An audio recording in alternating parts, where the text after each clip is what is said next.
miqat dan ada dalam makalah kita. Miqat artinya adalah batasan. Apa arti miqat? Batasan. Dan miqat terbagi menjadi dua. Miqat zamani, batasan waktu, dan miqat makani, batasan tempat. Apa maksud batasan? Miqat adalah batasan-batasan yang telah ditentukan oleh syariat, baik berupa waktu, baik berupa tempat. Ya. Kalau waktu berarti bulan-bulan yang sudah ditentukan oleh syariat Islam, di dalamnya kita boleh mengerjakan haji. Nah, ini miqat yang disebut dengan miqat zamani, miqat waktu. Nah, bulan-bulan tersebut adalah bulan Syawal, Dzulqa'dah, dan 10 hari pada hari pertama bulan Dzulhijjah. Coba perhatikan sebuah perkataan dari beberapa atau sebelumnya Allah Subhanahu wa taala berfirman di dalam Al-Qur'an, Al-Hajju Ashhurum Ma'lumat. Surat apa itu? Al-Baqarah ayat 197. Al-Hajju Ashhurum Ma'lumat. Haji dilakukan pada bulan-bulan yang sudah dimaklumi. Yaitu nanti kita akan baca perkataan para sahabat, apa bulan itu? Faman faradha fihinnal hajja. Maka siapa yang diwajibkan di dalam bulan-bulan tersebut untuk menunaikan ibadah haji, fala rafatha, maka dia tidak boleh berbuat rafath, perbuatan zina dan sekitarnya, wala fusuqa, tidak boleh berbuat perbuatan fasik, dosa yang diperlihatkan kepada orang lain, wala jidala fil hajj, dan tidak boleh dia berkelahi, berbantah-bantahan di dalam ketika menunaikan ibadah haji. Batasan waktu kapan itu? Yaitu bulan Syawal, Dzulqa'dah, dan 10 hari pertama dari bulan Dzulhijjah. Seperti yang dikatakan oleh Abdullah bin Umar radhiyallahu anhuma, Nabi Muhammad Abdullah bin Umar radhiyallahu anhuma berkata, "Ashhurul haji Syawalun wa Dzulqa'dati wa ashrun min Dzulhijjah." Bulan-bulan haji adalah bulan Syawal, bulan Dzulqa'dah, bulan 10 hari pertama dari bulan Dzulhijjah. Apa maksudnya miqat zamani ini? Yaitu maksudnya batasan yang telah Allah tentukan. Berarti orang tidak boleh menunaikan haji di luar bulan ini. Di luar Syawal, Ramadan misalkan, nggak boleh dia menunaikan ibadah haji. Tidak boleh dia berihram haji dari mulai bulan Syawal, nggak boleh. Bulan Ramadan atau Muharram misalkan, nggak boleh. Hanya di bulan Syawal, Dzulqa'dah, dan Dzulhijjah. Kemudian juga perkataan Abdullah bin Abbas radhiyallahu anhu, beliau berkata, minas sunnati alla yuhrima bil haji illa fi ashhuril hajj. Termasuk sunnah Rasulullah sallallahu alaihi wasallam tidak berihram haji kecuali di bulan-bulan haji. Ya, tidak berihram haji kecuali di bulan-bulan haji. Dan bulan haji bulan apa tadi?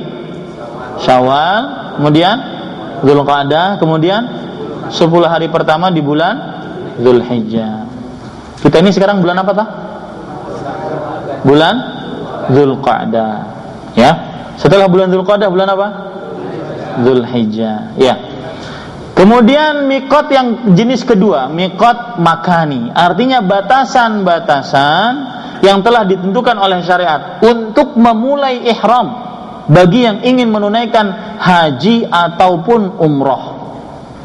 Jadi tidak boleh dia berihram sembarangan, tetapi di batasan-batasan yang telah ditentukan tersebut. Dan batasan-batasan untuk miqat makani ada 5. Yang pertama, bagi penduduk kota Madinah adalah Dzulhulaifah, yang lebih terkenal sekarang di tengah kaum muslim Abar Ali, atau lebih terkenal oleh orang Indonesia Bir Ali. Bir itu maksudnya sebenarnya adalah Bi'ir Ali, artinya sumurnya Ali. Dan riwayat penyebutan dengan Bi'ir Ali ini adalah riwayat yang lemah. Yang sahih adalah Dzulhulaifah. Ini miqatnya penduduk kota Madinah. Artinya apa? Jika penduduk kota Madinah ingin menunaikan ibadah haji atau umrah, harus melewati apa? Bir Ali, dan ketika melewatinya berihram di sana. Kalau melewati Dzul Hulaifah tanpa dalam keadaan berihram, padahal dia ingin menunaikan ibadah haji dan umrah, maka dia wajib membayar dam. Ya, wajib membayar apa? Dam. Ini para ikhwan sekalian. Yang kedua, mikot yang kedua yaitu Al-Juhfah. Ini mikot bagi penduduk Mesir, daerah Syam. Syam itu mana? Suria, Lebanon, Palestina, Yordania, ya, yang semisalnya. Kemudian Maroko, ya, dan Al-Juhfah sekarang diganti karena mungkin sudah tidak layak untuk menjadikan mikot, diganti dengan tempat Rabil, dekat dengan Al-Juhfah itu. Nah, ini adalah mikotnya penduduk Mesir, daerah Syam, dan juga Maroko. Yang ketiga yaitu mikot bagi penduduk Najd. Najd itu mana? Riyadh, ya, kemudian Bahrain, ya, penduduk Najd dan sekitarnya. Damam, Khobar untuk zaman sekarang, ya, Qatif, Ahsa, dan lain-lainnya yang sekitar itu. Maka mikotnya adalah Qarnul Manazil. Itu apa? As-Sailul Kabir. Ya, mungkin yang Zohron ingin disebutkan Zohron, ya, masuk ke dalamnya. Kok Zohron nggak disebut katanya? Masuk. Cemburu amat sih. Ya. Kemudian para ikhwan yang dirahmati oleh Allah Subhanahu wa taala, yang keempat, mikot bagi penduduk kota Yaman yaitu Yalamlam. Yang sekarang sudah di daerah As-Sa'diyah. Ya, mikotnya menjadi As-Sa'diyah. Jadi orang Yaman atau penduduk selain kota Yaman yang melewati Yalamlam dan ingin menunaikan ibadah haji dan umrah harus berihram di situ. Batasan terakhir dia harus berihram di mikot tersebut. Kemudian yang kelima, Dzatu Irq. Ini mikot bagi penduduk kota Irak. Ya, kalau sudah kita ketahui itu, maka perlu diketahui bahwasanya wajib bagi yang melewati mikot-mikot ini dan ia ingin berhaji atau berumrah untuk berihram di sana. Tidak boleh dia melewati mikot tanpa berihram jika dia ingin mengerjakan haji dan umrah. Ini para ikhwan yang dirahmati oleh Allah Subhanahu wa taala. Baik itu melewatinya jalan daratkah, jalan lautkah, jalan udarakah, dia wajib untuk apa? Mengerjakan atau berihram di mikot tersebut jika ingin berhaji atau berumrah. Dalil yang menunjukkan akan hal ini, para ikhwan yang dirahmati oleh Allah Subhanahu wa taala, yaitu sebuah hadis riwayat Bukhari dan Muslim dari sahabat Abdullah bin Abbas radhiyallahu anhuma, Rasulullah sallallahu alaihi wasallam bersabda, "Waqata Rasulullah sallallahu alaihi wasallam li ahli al-Madinati Dzul Hulaifah." Rasulullah sallallahu alaihi wasallam menentukan miqat untuk penduduk kota Madinah Dzul Hulaifah, wa li ahli Syam Al-Juhfah, penduduk kota Syam Al-Juhfah, wali ahli Najd Qarnul Manazil, dan penduduk kota Najd dan sekitarnya Qarnul Manazil, wali ahli Yamani Yalamlam, dan penduduk kota Yaman yaitu daerah Yalamlam. Lalu beliau bersabda, fahunna, lihat sabdanya, ini antik sabdanya ini, fahunna lahunna waliman ata alaihinna min ghairi ahlihinna mimman aradal hajja wal umrah. Artinya, maka mikot-mikot itu bagi penduduknya atau bagi orang yang melewatinya yang bukan dari penduduk daerah itu, dari siapa saja yang menginginkan untuk berhaji dan umrah. Lalu setelah itu Rasulullah SAW menjelaskan, kalau penduduk kota Mekah bagaimana? Atau penduduk kota yang di dalam mikot, ya, mikot yang paling dekat, mikot apa? Kita, penduduk Damam dan sekitarnya. Yang tadi disebut apa? Qarnul manazil as-sailul kabir, hanya 70 km saja. Adapun mikot yang paling jauh adalah penduduk kota Madinah, sekitar 450 km. Jauh. Ya, makanya para sahabat Nabi radhiyallahu anhum kalau sudah berihram entah haji atau umrah sampai Mekah itu suaranya habis. Ya, dari Madinah sampai Mekah suaranya habis. Kenapa? Karena ketika setelah berihram sangat dianjurkan, nanti habis asar kita bahas, setelah berihram kita sangat dianjurkan untuk bertalbiyah, bukan tidur. Ya, ini talbiyah 5 menit. Labbaik Allahumma labbaik, labbaik la syarika lak, sampai selesai 5 menit. Labbaik Allahumma. Lenyap. Satu bis lenyap. Karena bisnya mukayyaf. Bisnya penuh dengan AC, nyaman. Ini para ikhwan yang dirahmati Allah. Para sahabat Nabi radhiyallahu anhum diriwayatkan bahwasanya mereka kalau sudah selesai sampai ke kota Mekah, habis suaranya gara-gara mengucapkan talbiyah. Baik, para ikhwan yang dirahmati oleh Allah Subhanahu wa taala. Lalu penduduk yang ingin saya bahas tadi, penduduk kota yang ada di dalam miqat, misalkan kota yang ada di dalam miqat itu seperti Sumaisi yang dekat Mekah, kemudian Tan'im, Mina, ya, kemudian Arafah, ini dalam miqat, ya, ini dalam miqat. Kemudian Jeddah, Taif, ya dalam miqat. Ini di mana dia miqatnya? Ya, apakah ke laut aja gitu? Nah, miqatnya para ikhwan yang dirahmati oleh Allah Subhanahu wa taala, Rasul sallallahu alaihi wasallam bersabda, "Faman kana dunahunna famin ahlihi wa kadza fakadzalika hatta ahlu Makkah yuhilluna minha." Adapun orang yang tinggal di dalam miqat, maka dari tempat tinggalnya dia berihram. Sampai penduduk kota Mekah dia berihram dari tempat tinggalnya. Ya, ini para ikhwan yang dirahmati oleh Allah Subhanahu wa taala. Kalau tadi dalam hadis Abdullah bin Abbas cuma disebutkan 4 miqat. Yang kelima mana? Yaitu siapa? Penduduk kota Irak. Ya, ini dalam riwayat yang lain disebutkan berdasarkan hadis Aisyah radhiyallahu anha, beliau bercerita, anna Rasulullah sallallahu alaihi wasallam waqata li ahli al-Iraq dzata irq. Nabi Muhammad sallallahu alaihi wasallam membatasi miqat untuk penduduk kota Irak dzatu irq. Yaitu dzatu irq, sebuah daerah yang ada di Irak sebagai penduduk kota sebagai miqatnya penduduk kota Irak. Ya, ini yang bisa saya sampaikan tentang miqat. Sebelum saya tutup, kemudian pertanyaan, saya ingin menyampaikan dari miqat-miqat yang sudah kita sampaikan tadi, berarti Jeddah bukan miqat, dan Jeddah adalah di dalam miqat.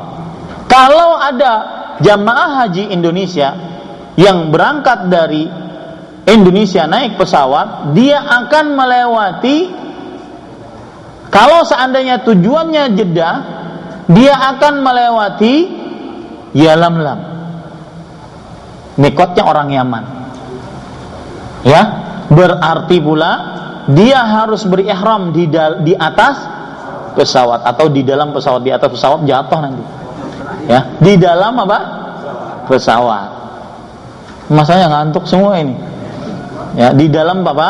Pesawat. Di atas udara dia berihramnya. Ya, para ikhwan yang dirahmati oleh Allah Subhanahu wa taala. Kalau dia berihram di Jeddah, maka berarti dia sudah, perhatikan, melewati miqat tanpa ihram, padahal dia menginginkan haji dan umroh. Maka wajib baginya untuk membayar dam atau fidyah, yaitu menebus kesalahan karena masuk miqat tanpa berihram. Yang akan kita bahas nanti tentang ihram setelah salat asar insyaallah taala. Itu yang bisa saya sampaikan, 3 poin dari poin-poin yang kita bahas, yaitu yang pertama yaitu tata cara menunaikan ibadah haji, yang kedua menghajikan dan mengumrohkan orang lain, yang ketiga miqat yang ada di dalam permasalahan haji. Wallahu a'lam. Sallallahu nabiyana Muhammad walhamdulillahi rabbil alamin. Wassalamualaikum warahmatullahi wabarakatuh.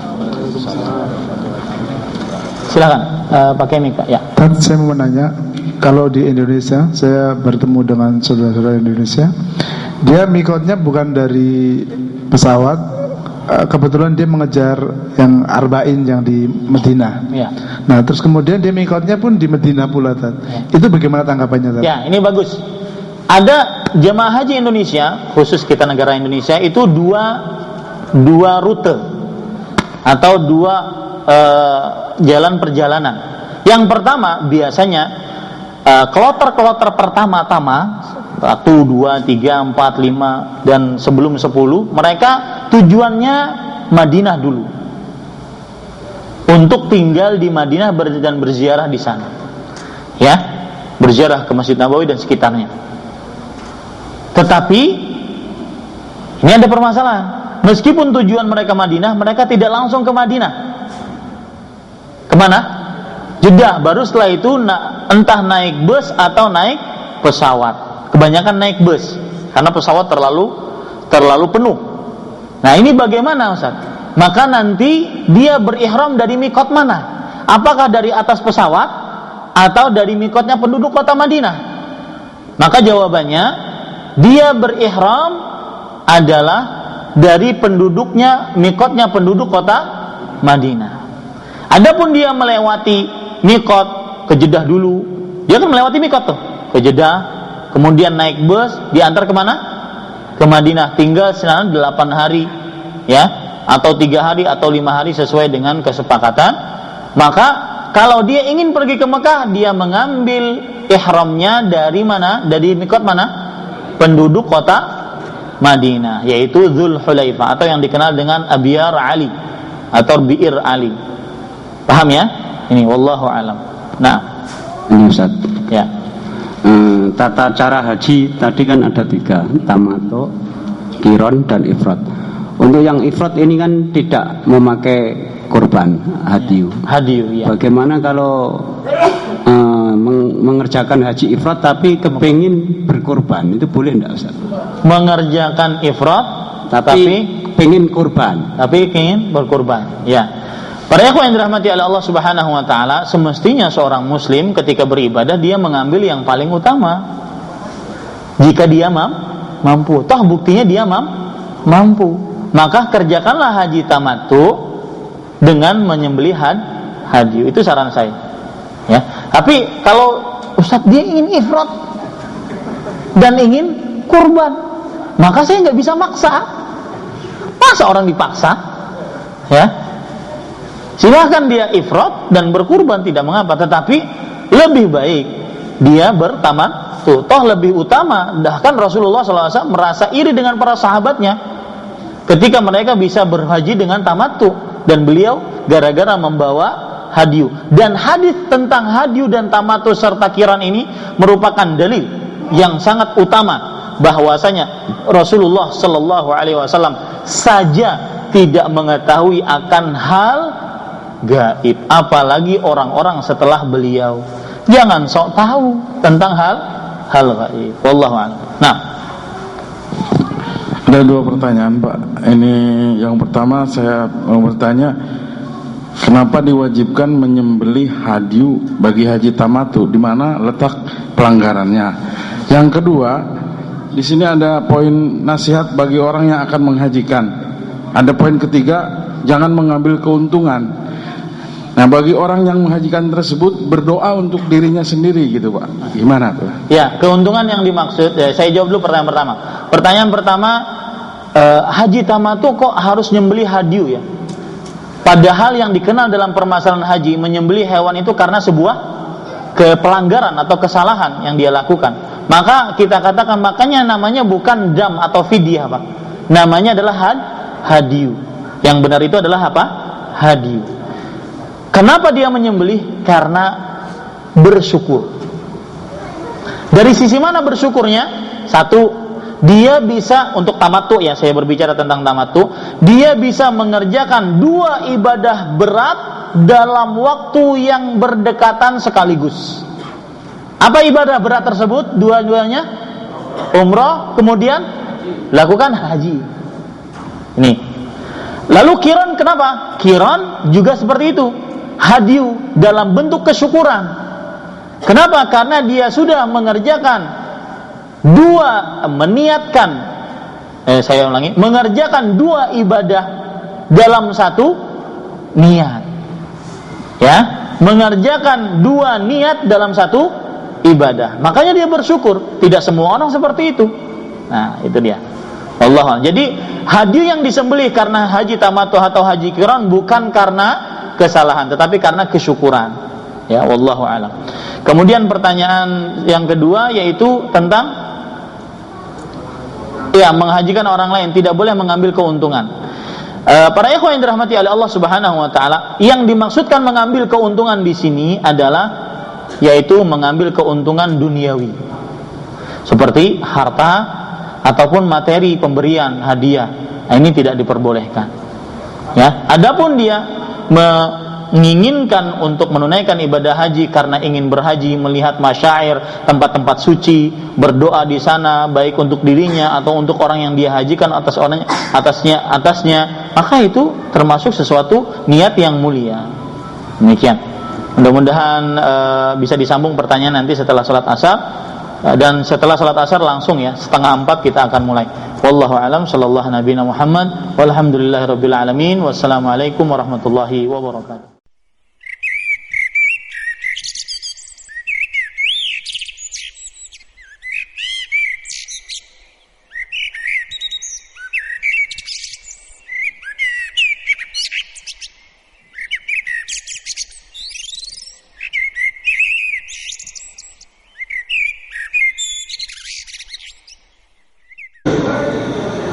Bismillahirrahmanirrahim.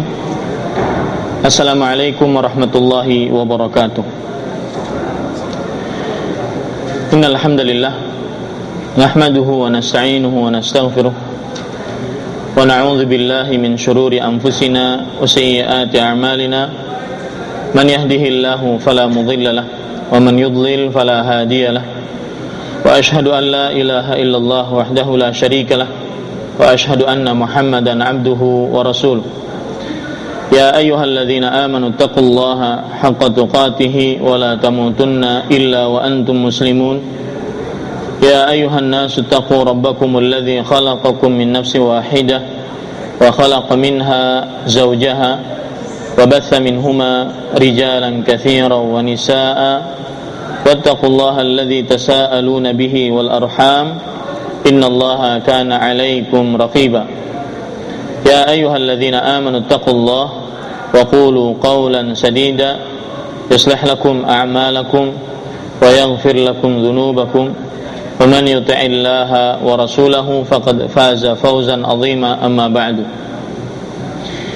Fa inna asdaqal hadithi kitabullah wa khairal hadi hadi Muhammadin sallallahu alaihi wa ala alihi wasallam wa syarrul umuri muhdatsatuha wa kullu muhdatsatin bid'ah wa kullu bid'atin dhalalah wa kullu dhalalatin finnar.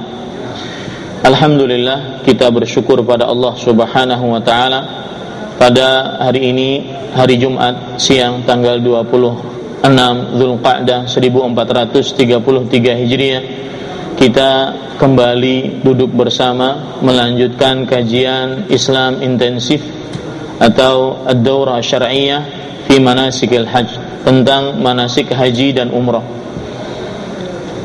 Salawat dan salam semoga selalu Allah berikan kepada Nabi kita Muhammad sallallahu alaihi wa ala alihi wasallam, pada keluarga beliau, para sahabat, serta orang-orang yang mengikuti beliau sampai hari kiamat kelak. Bapak, Ibu, saudara-saudari yang dimuliakan oleh Allah Subhanahu wa taala, pada kesempatan kali ini kita ingin membicarakan, dan ini adalah merupakan pengulangan untuk kajian sebelumnya, membicarakan ihram, tawaf, sa'i, dan tahallul. Ihram secara bahasa adalah diambilkan dari kata ahrama yuhrimu. Jika seseorang sudah masuk ke dalam manasik haji, maka dari sinilah para ulama fikih meletakkan pengertian tentang ihram, yaitu niyatud dukhul fin nusuk min hajjin wa umrah. Artinya niat masuk ke dalam tata cara manasik haji atau umrah. Ihram secara istilah syar'i adalah niat masuk ke dalam tata cara haji atau umrah. Bapak, ibu, saudara-saudari yang dimuliakan oleh Allah Subhanahu wa taala, sebelum kita berihram, yaitu berniat memasuki tata cara haji atau umrah, maka di sana ada amalan-amalan yang dianjurkan untuk dikerjakan. Lihat kata-kata saya, dianjurkan untuk dikerjakan. Amalan yang pertama yaitu memotong kuku, membersihkan badan sesuai dengan yang dianjurkan oleh Rasulullah SAW dalam hadis tentang fitrah manusia, yaitu sebuah hadis riwayat Imam Bukhari dan Muslim dari Abu Hurairah radhiyallahu anhu. Rasulullah SAW bersabda, al-fitratu khamsun, al-khitanu wal-istihdadu wa taqlimul adfar wa natful ibti wa qassus syarib. Fitrah itu ada 5. Yang pertama berkhitan, kemudian menghabiskan bulu kemaluan, memotong kuku, kemudian mencabut bulu ketiak, dan menipiskan kumis. Ini hal yang dianjurkan ketika sebelum berihram. Adapun janggut, maka seorang muslim diharamkan untuk mengambil sesuatu atau sedikit pun dari janggutnya, baik dengan cara dicabut ataupun dipotong ataupun dikerik. Diharamkan bagi seorang muslim. Hal ini berdasarkan sabda Rasulullah sallallahu alaihi wasallam dalam hadis riwayat Bukhari dari Abdullah bin Umar radhiyallahu anhuma, khaliful musyrikin wa waffirul liha wa ahfus syawarib. Selisihilah diri kalian dengan kaum musyrik dan biarkanlah atau banyakkanlah janggut kalian dan tipiskanlah kumis kalian. Ini hal yang pertama yang dianjurkan kita untuk melakukannya sebelum kita berihram. Hal yang kedua yaitu mandi. Dengan mandi yang mengangkat hadas besar, yaitu mandi besar. Seperti orang mandi apa? Mandi junub. Yaitu dalil yang menunjukkan akan hal ini adalah kejadian yang terjadi di zaman Rasulullah sallallahu alaihi wasallam yang diriwayatkan oleh Imam Muslim, bahwa Asma binti Abi Bakar, Asma binti Umais radhiyallahu anha, beliau dalam keadaan selesai melahirkan dan dalam keadaan nifas. Maka beliau bertanya kepada Rasulullah sallallahu alaihi wasallam, "Kaifa tasna?" Apa yang beliau kerjakan? Beliau ingin berihram tapi dalam keadaan nifas. Kata Rasulullah sallallahu alaihi wasallam, "Ightasili wastathfiri bi thawbin wa ahrimi." Artinya, mandilah kamu dan tutuplah kemaluanmu dengan kain dan berihramlah. Ini menunjukkan bahwasanya sampai wanita yang haid atau nifas pun ketika ingin berihram, mereka dianjurkan untuk mandi. Apalagi para lelaki dan wanita-wanita yang tidak dalam keadaan haid atau nifas. Kemudian hal yang ketiga yang dianjurkan ketika sebelum berihram adalah memakai minyak wangi yang dia miliki, baik di kepala ataupun di janggut atau di seluruh tubuh. Dalil yang menunjukkan akan hal ini adalah sebuah hadis yang diriwayatkan oleh Imam Bukhari dan Muslim. Aisyah radhiyallahu anha bercerita, "Kana Rasulullah sallallahu alaihi wasallam idza arada an yuhrima yatatayyabu bi atyabi ma yajid, thumma ara wa bisat-tibi fi ra'sihi wa lihyatihi ba'da dzalik." Artinya, Rasulullah sallallahu alaihi wasallam jika beliau ingin berihram, beliau memakai minyak wangi yang beliau miliki. Kemudian aku melihat bekas kilatan minyak wangi beliau di kepala dan di janggut beliau setelah itu. Bahkan Aisyah radhiyallahu anha sendiri, beliau yang memberikan dan meminyak wangi Rasulullah sallallahu alaihi wasallam. Dalam hadis lain riwayat Bukhari dan Muslim juga dari Aisyah radhiyallahu anha, beliau bercerita, "Kuntu utayyibu Rasulullah sallallahu alaihi wasallam li ihramihi hina yuhrim wa li hillihi qabla an yatufa bil bait." Aku senantiasa, kuntu kalimat kana fi'il madhi naqis, jika ada, dan setelahnya kemudian fi'il mudhari' menunjukkan kepada al-kathrah wal mudawamah, banyak dan sering. Aku sering dan juga aku banyak, senantiasa kalau kita terjemahkan dalam bahasa Indonesia,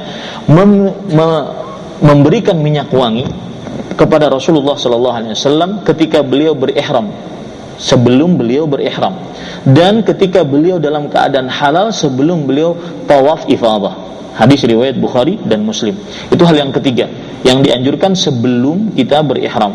Yang keempat, yaitu yang dianjurkan sebelum kita berihram adalah seorang lelaki berihram dengan dua kain. Berihram dengan dua kain ihram, ya, seperti yang terlihat di gambar, dan mohon di syuting gambarnya. Berihram dengan dua kain, yaitu yang satu dilakukan sebagai sarung, ya, yang satu dilakukan sebagai selendang, seperti yang terlihat oleh bapak-bapak dalam gambar sekalian, ya. Hal ini berdasarkan sebuah hadis riwayat Imam Ahmad dari Abdullah bin Umar radhiyallahu anhuma. Rasulullah sallallahu alaihi wasallam bersabda, "Wal yuhrim ahadukum fi izarin wa ridain wa na'lain." Hendaknya salah satu dari kalian, ya, berihram dengan memakai kain yang disarungkan, kemudian kain yang diselendangkan, wa na'lain, dan dua sendal, ya, dan dua sendal. Ini ihram kain bagi laki-laki, begini, seperti ini. Adapun bagi perempuan, sebagaimana riwayat Aisyah radhiyallahu anha yang diriwayatkan oleh Imam Baihaqi dan dinyatakan sahih oleh Imam Al-Albani rahimahullahu taala, Aisyah bercerita, "Al-muhrimatu talbasu minas thiyabi ma sya'at illa thawban massahu warsun aw za'faran wala tatabarqa wala tatalatham wa tusdilu thawba ala wajhiha in sya'at." Wanita yang berihram, dia memakai apa saja dari pakaian kecuali pakaian yang terkena wars, yaitu minyak wangi, dan za'faran, yaitu warna yang seperti za'faran. Wala tatabarqa, dan jangan memakai burqa, yaitu cadar. Wala tatalatham, dan jangan mengikat kain di wajahnya. Wala watusdilu thawba ala wajhiha, dan hendaklah dia menjulurkan kain di atas di atas wajahnya jika dia menginginkan, ya. Kembalikan lagi mungkin, jika dia menginginkan. Ini Bapak Ibu, saudara-saudari yang dimuliakan oleh Allah Subhanahu wa taala. Kemudian setelah itu, setelah dia mandi, memakai minyak wangi, kemudian dia berpakaian seperti pakaian biasa. Dan untuk perempuan, perhatikan pakaiannya, jangan sampai melewati batasan-batasan pakaian yang sudah ditentukan oleh syariat Islam. Di antara batasan-batasan tersebut adalah pakaian wanita harus lebar, tidak sempit. Yang kedua, menutupi seluruh tubuh. Yang ketiga, harus tebal dan tidak tipis menerawang yang memperlihatkan bentuk tubuh dan kulit tubuh. Yang keempat, yaitu tidak menyerupai pakaian lelaki. Yang kelima, tidak menyerupai pakaian wanita-wanita kafir yang dipakai khusus bagi mereka. Yang keenam, pakaian tersebut pada yang saat bersamaan bukan pakaian yang merupakan perhiasan. Jadi misalkan dia tetap lebar, tetap tidak tipis, tebal, tetapi pada saat yang bersamaan menawan, pada saat yang bersamaan menggoda. Ini tidak benar. Mungkin terlalu terang warnanya, terlalu menggoda warnanya, terlalu banyak hiasannya. Ini tidak diperbolehkan. Yang ketujuh, pakaian tersebut bukanlah pakaian yang syuhrah. Ya, pakaian tersebut bukanlah pakaian yang syuhrah. Ini para ikhwan yang dirahmati oleh Allah Subhanahu wa taala. Kemudian setelah itu dianjurkan bagi orang yang ingin berihram, dia berihram kalau bisa, ini kalau bisa, dalam keadaan setelah selesai sholat fardu. setelah selesai sholat fardu. Kenapa? Karena Rasulullah Shallallahu Alaihi Wasallam berihram setelah selesai sholat fardu. Ya. Nah, dari sini para ulama berbeda pendapat. Apakah untuk ihram ada sholat tertentu dan khusus? Apakah ihram ada sholat tertentu dan khusus? Artinya jika seorang sudah berihram kemudian atau ingin berihram kemudian dia sholat 2 rakaat, maka jawabannya ya yang benar adalah berihram setelah selesai sholat fardu itu yang disunahkan. Adapun sholat khusus untuk ihram maka tidak ada. Tidak ada syariatnya dari Rasulullah Sallallahu Alaihi Wasallam sholat 2 rakaat untuk ihram, tidak ada. Tetapi jika kita berihram dari Dzulhulaifah, ya, dari Dzulhulaifah, maka kita dianjurkan untuk sholat bukan karena ihramnya tapi karena tempatnya. Berdasarkan sebuah hadis yang diriwayatkan oleh Imam Bukhari dari Umar bin Khattab radhiyallahu anhu, beliau bercerita, sami'tu an-nabiy sallallahu alaihi wa ala alihi wasallam yaqul, atani lailah atin min rabbi. Tadi malam aku didatangi oleh seorang malaikat utusan dari Rabbku. Faqala salli fi hadzal wadi al-mubarak, yaitu Jibril alaihi salam mendatangi Rasulullah sallallahu alaihi wasallam. Salatlah di tempat yang penuh dengan berkah ini, yang pada waktu itu adalah Dzulhulaifah, dan itu ketika umratun fi hajjah wa qul umratun fi hajjah, dan ucapkanlah aku menunaikan umrah dalam haji.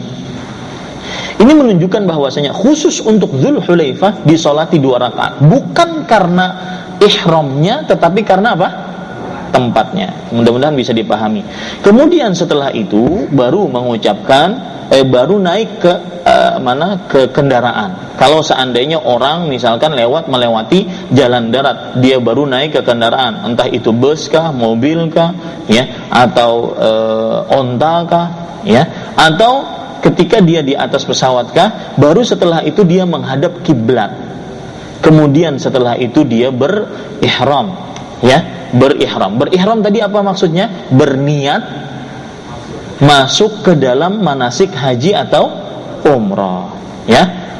Dan para ikhwan yang dirahmati oleh Allah Subhanahu wa taala, untuk permasalahan berihram di atas kendaraan dan menghadap kiblat ini disebutkan dalam hadis-hadis yang banyak sekali.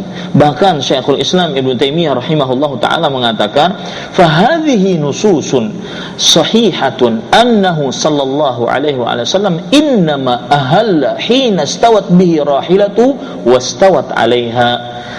Hadis-hadis yang sahih ini menunjukkan bahwasanya Rasulullah sallallahu alaihi wasallam berihram ketika kendaraannya sudah dipersiapkan, yaitu kalau ontanya sudah naik dan beliau berada di atas onta, baru beliau berihram, baru beliau berniat di situ di atas onta tersebut. Nah, semestinya kita juga mencontoh. Kalau kita sekarang pakai mobil, kalau kita sekarang pakai bus, ketika kita naik bus, ya, maka menghadap kiblat, pada saat itulah kita berihram. Pada saat itulah kita berihram. Dalil-dalil yang menunjukkan akan hal itu yaitu sebuah hadis riwayat Bukhari dan Muslim dari Abdullah bin Umar radhiyallahu anhuma, beliau bercerita, ma ahalla Rasulullah sallallahu alaihi wasallam illa min 'indi syajarah hina qama bihi ba'iruh. Artinya Rasulullah sallallahu alaihi wasallam tidak berihram kecuali dari sisi pohon, yaitu sebuah pohon yang ada di Dzulhulaifah, ketika sudah bangun ontanya dari tempat duduknya. Ketika ontanya sudah bangun dari tempat duduknya. Dalam riwayat yang lain, ahallan nabiyyu sallallahu alaihi wasallam hina stawat bihi rahilatuhu qa'imatan. Nabi Muhammad sallallahu alaihi wasallam berihram ketika kapan? Ketika ontanya sudah berdiri dengan tegak. Ya, ini Bapak Ibu. Sedangkan untuk menghadap kiblat ada riwayat yang lain, dan ini bukan dari Rasulullah SAW, tetapi perbuatan Abdullah bin Umar radhiyallahu anhuma yang diriwayatkan oleh Imam Bukhari. Kana banu Umar radhiyallahu anhuma idza shallal ghadata bi Dzulhulaifah amara bi rahilatihi thumma rakiba fa idza stawat bihi istaqbala al-qiblah qa'iman thumma yulabbi. Abdullah bin Umar jika selesai salat subuh di Dzulhulaifah, beliau minta didatangkan ontanya. Kemudian beliau menaiki onta tersebut. Jika beliau sudah berada di atas ontanya dan ontanya berdiri dengan tegak, beliau menghadap kiblat dengan berdiri. Kemudian beliau berihram dengan mengucapkan labbaika hajjan. Kalau seandainya dia berihram untuk ihram haji ifrad, wa labbaika umratan kalau seandainya dia berihram untuk haji tamattu', dan labbaika hajjan wa umratan kalau seandainya dia berihram haji qiran. Ya, ini para ikhwah yang dirahmati oleh Allah Subhanahu wa taala. Boleh seseorang memberikan syarat kepada dirinya kalau seandainya dia mungkin di jalan tidak mampu untuk menyelesaikan haji dan umroh. Karena perlu diketahui Bapak, Ibu, saudara-saudari sekalian dirahmati oleh Allah Subhanahu wa taala, seorang yang sudah masuk ihram, yaitu masuk cara untuk masuk niat untuk menunaikan ibadah haji dan umroh, maka dia tidak boleh menggagalkannya. Berdasarkan wa atimmul hajja wal umrata lillah, sempurnakanlah haji dan umrah karena Allah.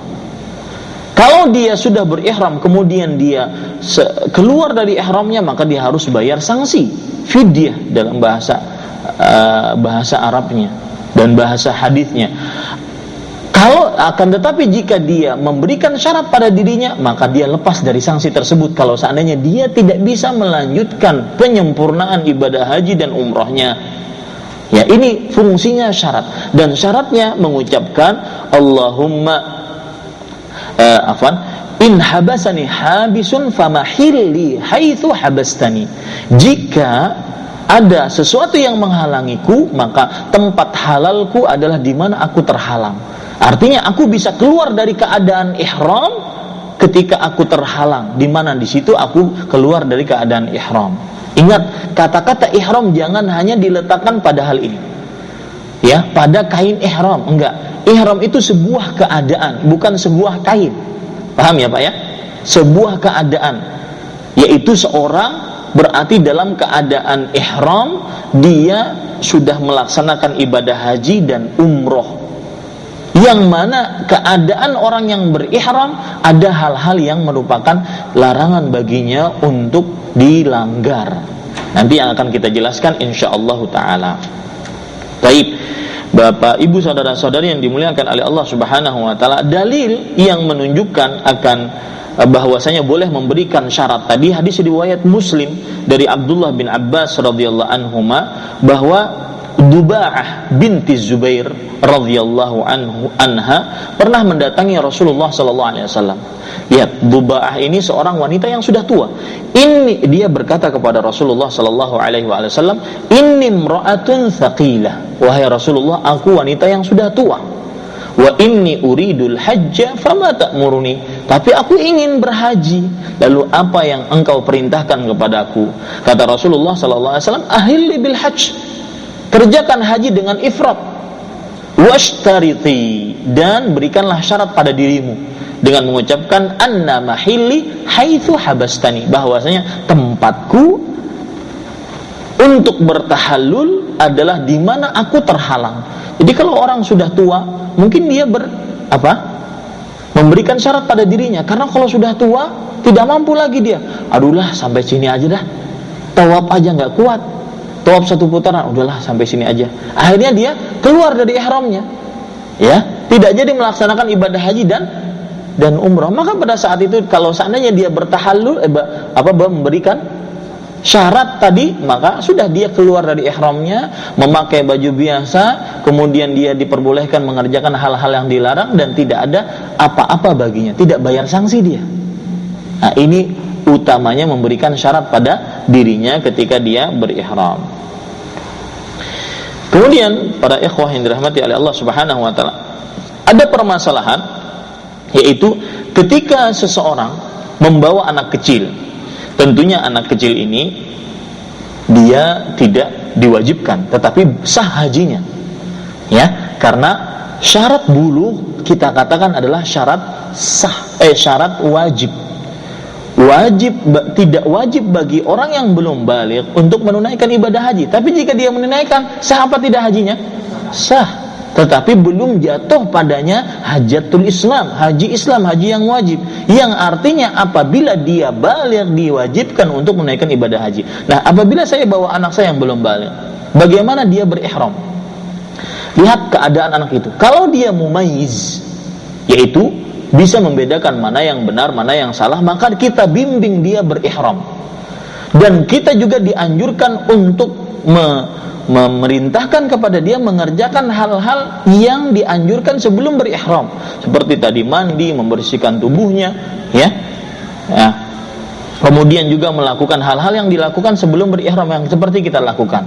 Baru setelah itu kita bimbing dia untuk melakukan isy'ar, yaitu mengucapkan syiar bahwasanya dia sudah masuk ke dalam manasik haji dan umrah dengan mengucapkan labbaika hajjan wa umratan, atau labbaika hajjan atau labbaika umratan. Dia ucapkan sendiri. Adapun kalau anak itu masih bayi, tidak bisa berbicara misalkan, maka pada saat itu orang tuanya yang mengucapkan atasnya. Nah, ini permasalahan-permasalahan yang berkaitan dengan ihram. Pada saat seperti inilah si fulan sudah dinamakan muhrim, yaitu sedang berihram. Kalau sudah muhrim, maka yang dianjurkan bagi seseorang kalau sedang berihram adalah dia mengucapkan talbiyah. Untuk laki-laki diucapkan dengan suara yang keras dan terus-menerus. Apa dalil yang menunjukkan bahwasanya diucapkan dengan suara yang keras? Yaitu hadis riwayat Imam Ibnu Majah dari Zaid ibnu Khalid radhiyallahu anhu, Rasulullah sallallahu alaihi wasallam bersabda, "Ja'ani rajulun Ja'ani Jibril alaihi salam faqala ya Muhammad mur ashabaka falyarfa' aswatahum bitalbiyah fa innaha min syi'aril hajj." Ja'ani, telah datang kepadaku Jibril alaihi salam. Kemudian Nabi Jibril alaihi salam berkata, "Wahai Muhammad sallallahu alaihi wasallam, perintahkan para sahabatmu untuk mengangkat suaranya dalam bertalbiyah. Sesungguhnya dia adalah syiar haji." Sesungguhnya dia apa? Syiar haji. Ini para ikhwan yang dirahmati oleh Allah Subhanahu wa taala. Adapun untuk perempuan, maka ya, para ulama bersepakat sebagaimana disebutkan oleh seorang alim besar dari mazhab Maliki, Ibnu Abdul Bar, dalam kitabnya At-Tamhid, bersepakat bahwasanya seorang wanita termasuk sunnahnya tidak mengangkat suaranya dan tidak memperdengarkan kepada orang lain kecuali dirinya sendiri. Coba lihat, perhatikan perkataan beliau, wa ajma'al ulama'u ala anna sunnata fil mar'ati alla tarfa'a sautaha wa innama 'alaiha an tusmi'a nafsaha. Dan para ulama bersepakat bahwasanya termasuk sunnah seorang perempuan tidak mengangkat suaranya dalam talbiyah dan tidak memperdengarkan kecuali kepada dirinya.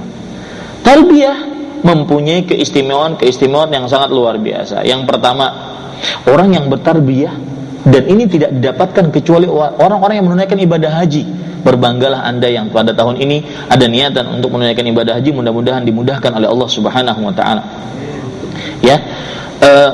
Orang yang bertalbiyah, maka dia akan diberikan kabar gembira dengan surga. Coba perhatikan hadis Abu Hurairah radhiyallahu anhu yang diriwayatkan oleh Imam At-Tabarani dalam kitabnya Al-Mu'jamul Awsat. Rasulullah sallallahu alaihi wasallam bersabda, "Ma ahalla muhillun wala kabbara mukabbirun illa busyir." Artinya, tidaklah orang yang bertalbiyah dan bertakbir kecuali diberikan kabar gembira. Para sahabat bertanya, "Qila ya Rasulullah bil jannah." Wahai Rasulullah, apakah diberikan kabar gembira dengan surga? Rasulullah sallallahu alaihi wasallam menjawab, "Na'am." Iya. Ini keistimewaan talbiyah yang pertama. Keistimewaan talbiyah yang kedua yaitu amalan yang paling utama dan haji yang paling utama adalah dengan mengangkat suara dalam bertalbiyah. Dalam sebuah hadis riwayat Imam Tirmidzi dari Abu Bakar As-Siddiq radhiyallahu anhu, beliau Rasulullah sallallahu alaihi wasallam ditanya, "Ayyul a'mali afdal?" Amalan apa yang paling utama? Rasulullah sallallahu alaihi wasallam menjawab, "Al-'ajju was-sajju." Al-'ajju artinya mengangkat suara dalam bertalbiyah ketika berihram. Was-sajju artinya menyembelih hewan hadiyu ketika mengerjakan haji tamattu atau haji qiran. Ini para ikhwan yang dirahmati oleh Allah Subhanahu wa taala.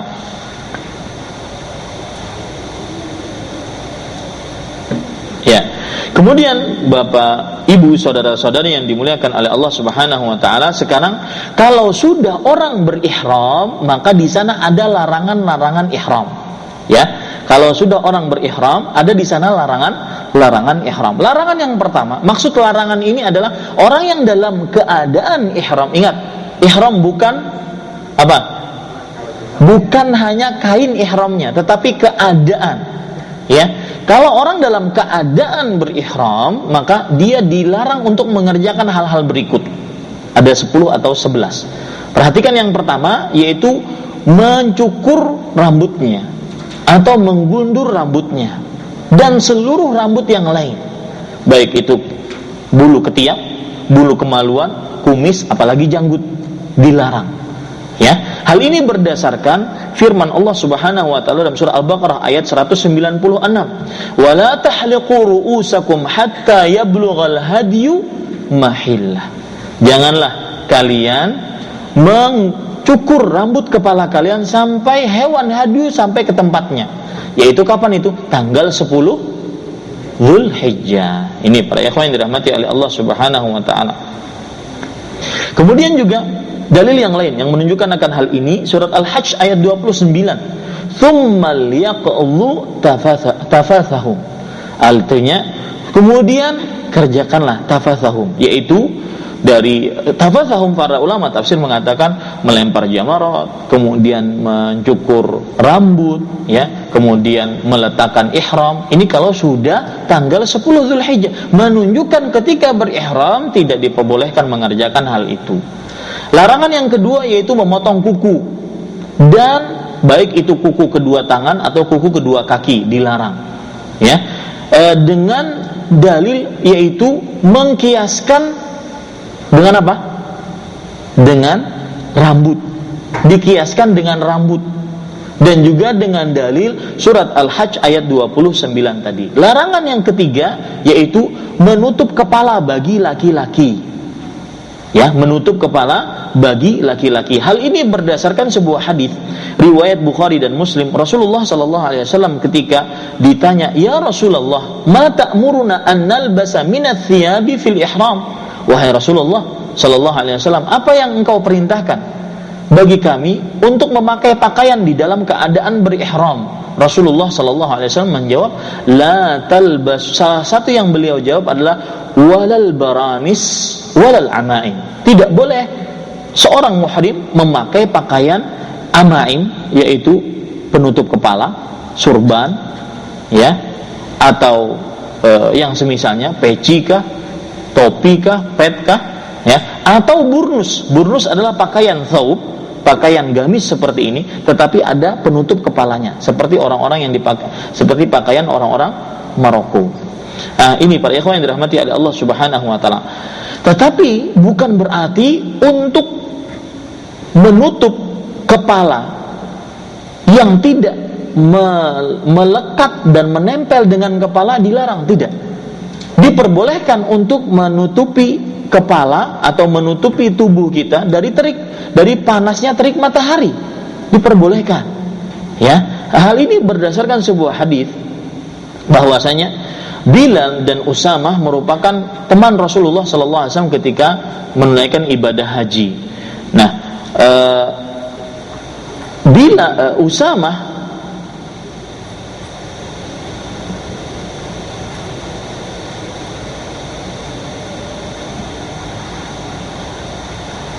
Ummul Husain radhiyallahu anhu bercerita, hajaztu ma'a Rasulillah sallallahu alaihi wasallam.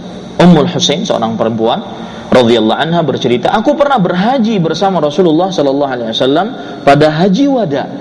Fara'aitu Usamata wa Bilalan wa ahadahuma akhidun bi khitami naqati Rasulillah sallallahu alaihi wasallam wal akharu rafi'un thawbahu yasturuhu minal har hatta rama jamratal aqabah. Artinya, aku melihat Usamah dan Bilal radhiyallahu anhuma, salah satu dari mereka memegang tali pelana ontanya Rasulullah sallallahu alaihi wasallam. Yang lain mengangkat kain untuk menutupi Rasulullah sallallahu alaihi wasallam dari panas. Ya, panasnya terik matahari sampai beliau melontar jumrah Aqabah. Artinya itu dari mulai Muzdalifah sampai ke mana? Ke Mina. Ini hadis riwayat Imam Muslim menunjukkan bahwasanya yang menutupi kepala tetapi tidak melekat dan tidak menutup seperti misalkan payung, seperti kain yang kita tutupkan, seperti misalkan juga atap bis, itu tidak mengapa. Ya, tidak seperti kelompok-kelompok sesat dia membuka atap bis, sayang bisnya dibuka. Ya, ini para ikhwan yang dirahmati oleh Allah Subhanahu wa taala. Adapun menutup, ada pertanyaan sekarang. Di haji banyak sekali debu.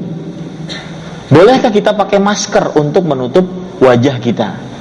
Maka jawabannya, ya, tidak diperbolehkan. Dan ini pendapat yang lebih hati-hati dan lebih kuat. Karena Rasulullah Shallallahu Alaihi Wasallam bersabda kepada seorang sahabat yang ditendang sampai mati oleh ontanya, ya. Beliau mengatakan, kata Rasulullah SAW kepada mayat sahabat tersebut, la tukhammiru ra'sahu. Di dalam riwayat yang lain, la tukhammiru ra'sahu wa la wajhahu. Jangan kalian menutup kepalanya dan wajahnya. Ini hadis diriwayatkan oleh Imam Muslim. Kenapa? Karena orang yang meninggal dalam keadaan ihram, dia dikuburkan dengan memakai kain ihramnya. Tidak dikafankan seperti biasa, tetapi memakai kain ihramnya. Nanti dia akan bangun dibangkitkan di hari kiamat dalam keadaan bertalbiyah. Subhanallah, luar biasa. Ya, mudah-mudahan kita termasuk di dalamnya. Nah, kemudian para ikhwan yang dirahmati oleh Allah Subhanahu wa taala, adapun perempuan, mereka tidak boleh memakai cadar dan tidak boleh memakai kedua kaos tangan. Hal ini sebagaimana yang dikerjakan yang disabdakan oleh Nabi Muhammad sallallahu alaihi wasallam dalam hadis riwayat Bukhari dan Muslim. La tantaqibul muhrimatu wa la talbasul qufazain. Artinya, seorang wanita yang berihram dalam keadaan ihram tidak boleh memakai cadar dan tidak boleh memakai kedua kaos tangan. Cuma jika mereka berhadapan dengan laki-laki yang bukan mahramnya, maka para perempuan tersebut menjulurkan kain dari atas kepalanya menutup wajahnya. Jika sudah tidak berhadapan lagi, maka boleh dibuka kembali. Sebagaimana dikerjakan oleh Aisyah radhiyallahu anha dalam cerita beliau yang diriwayatkan oleh Imam Abu Dawud. Aisyah bercerita, kana rukban yamurruna bina. Rukban itu jamak daripada rakib. Orang-orang yang menunggangi kendaraan, ya, mereka melewati kami. Wa nahnu ma'a Rasulillah sallallahu alaihi wasallam muhrimat. Kami waktu itu bersama Rasulullah sallallahu alaihi wasallam dalam keadaan ihram. Fa idza hadu bina sadalat ihdana jilbabaha min ra'siha ala wajhiha. Jika orang-orang yang menunggangi kendaraan tersebut mereka melewati kami, maka salah satu dari kami menutup dengan jilbabnya kain di atas wajahnya, ya. Fa idza jawazuna kashafnahu. Kalau seandainya mereka sudah lewat jauh, maka kami buka kembali. Nah, ini bagaimana yang dilakukan oleh perempuan ketika dalam keadaan berihram. Yang keempat, larangan ihram yang keempat yaitu memakai pakaian yang berjahit, yang membentuk tubuh. Yang berjahit di sini maksudnya adalah pakaian yang membentuk tubuh. Ya, dilarang seorang muslim untuk memakainya. Karena Rasulullah sallallahu alaihi wasallam dalam hadis riwayat Bukhari dan Muslim yang sudah saya sebutkan, ketika beliau ditanya, "Mayal basul muhrim?" Apa yang dipakai oleh orang yang sedang berihram? Rasulullah sallallahu alaihi wasallam menjawab, "La talbasul al-qamis walal sarawilat walal amaima walal baranis walal khifaf." Jangan kalian memakai qamis, seperti ini. Kemudian juga jangan kalian memakai sirwal, ya, celana, kemudian penutup kepala, kemudian burnus yaitu thawb yang seperti ini, menutup semuanya membentuk tubuh, maka ini dilarang. Maka termasuk larangan dalam agama Islam bagi orang yang berihram untuk memakai pakaian yang berjahit, yaitu yang membentuk tubuh. Kemudian larangan yang kelima yaitu sengaja memakai minyak wangi sengaja memakai minyak wangi dalam keadaan ihram, baik itu di pakaian ihramnya atau di badannya, ya, ataupun di makanannya ataupun di minumannya. Nah, ini jauhi hal-hal yang wangi-wangi, ya. Nah, di sana ada banyak pertanyaan para ikhwan yang dirahmati oleh Allah Subhanahu wa taala tentang beberapa hal yang berbau seperti sabun, ya, bolehkah kita memakai sabun? Maka jawabannya seperti yang sudah saya sebutkan, bahwasanya sabun, ya, jika ada yang tidak wangi maka itu yang lebih utama dipakai. Jika ada yang tidak wangi maka itu yang lebih utama dipakai. Tetapi jika tidak ada dan kita membutuhkan untuk memakai sabun di tangan kita, maka diperbolehkan seseorang untuk memakainya, ya. Tetapi sekali lagi diutamakan yang tidak wangi. Adapun krim misalkan, maka juga seperti itu jawabannya. Jika ada yang tidak wangi maka pakailah krim yang tidak wangi. Begitu juga minyak angin, balsem, ya. Ini para ikhwan yang dirahmati oleh Allah Subhanahu wa taala. Dalil yang menunjukkan akan hal ini adalah sebuah hadis riwayat Bukhari, yaitu ketika ada seorang bertanya kepada Rasulullah sallallahu alaihi wasallam tentang pakaian dia ketika dia ihram terkena minyak wangi. Rasulullah sallallahu alaihi wasallam mengatakan, "Ighsil at-tib alladhi bika 3 marrat wanza' 'anka al-jubbah wasna' fi umratika ma tasna'u fi hajjik." Artinya, cuci minyak wangi yang terkena badanmu atau terkena pakaianmu tersebut sebanyak 3 kali. Kemudian lepaskan kain ihrammu tersebut yang terkena tadi, jangan dipakai lagi, ganti yang lain. Wasna' fi umratik, dan lakukanlah di dalam umrahmu sebagaimana yang kamu lakukan di dalam hajimu. Kemudian termasuk hal yang dilarang ketika berihram atau dalam keadaan berihram adalah membunuh hewan darat atau berburu hewan darat. Ini tidak diperbolehkan dalam agama Islam, yaitu dalam keadaan berihram. Rasulullah Subhanahu wa taala berfirman dalam surat Al-Maidah ayat 95, "Ya ayyuhalladzina amanu la taqtulus sayda wa antum hurum." Wahai orang-orang yang beriman, janganlah kalian membunuh hewan-hewan buruan darat ketika dalam keadaan kalian berihram, ya, ketika dalam keadaan kalian berihram. Baik. Kemudian hal yang ketujuh yang dilarang ketika berihram adalah mengadakan akad nikah atau melamar, termasuk yang dilarang, baik dia sebagai pelakunya atau dia sebagai yang menikahkan atau yang melamarkan. Nah, ini tidak diperbolehkan. Dalil yang menunjukkan akan hal ini yaitu sebuah hadis riwayat Bukhari, sebuah hadis riwayat Muslim dari Utsman bin Affan radhiyallahu anhu. Rasulullah sallallahu alaihi wasallam bersabda, "La yankihul muhrim wa la yunkih wa la yakhtub wa la yukhtab alaih." Seorang yang berihram tidak boleh dia menikah dan tidak boleh dia menikahkan. Menikah berarti dianya yang menikah. Menikahkan berarti dia menikahkan orang lain. Dan tidak boleh dia melamar dan tidak boleh dilamar. Ya, ini para ikhwah sekalian, dan ini mazhab jumhur ulama, mayoritas para ulama. Kemudian yang kedelapan dari larangan-larangan ketika berihram adalah bersetubuh dalam keadaan berihram. Ya, bersetubuh. Hal ini berdasarkan sebuah hadis riwayat atau sebuah ayat dalam surat Al-Baqarah ayat 197, al-hajju asyhurun ma'lumat faman farada fihinna al-hajja fala rafatha wala fusuqa wala jidala fil hajj. Haji itu diwajibkan pada bulan-bulan yang sudah ditentukan, dimaklumi. Barang siapa yang diwajibkan untuk menunaikan ibadah haji pada bulan-bulan tersebut, maka tidak boleh dia berbuat rafath. Dan rafath, para ulama tafsir mengatakan al-jima', yaitu bersetubuh, ya, yang disengaja sebelum dia bertahallul awal. Ini para ikhwan yang dirahmati oleh Allah Subhanahu wa taala.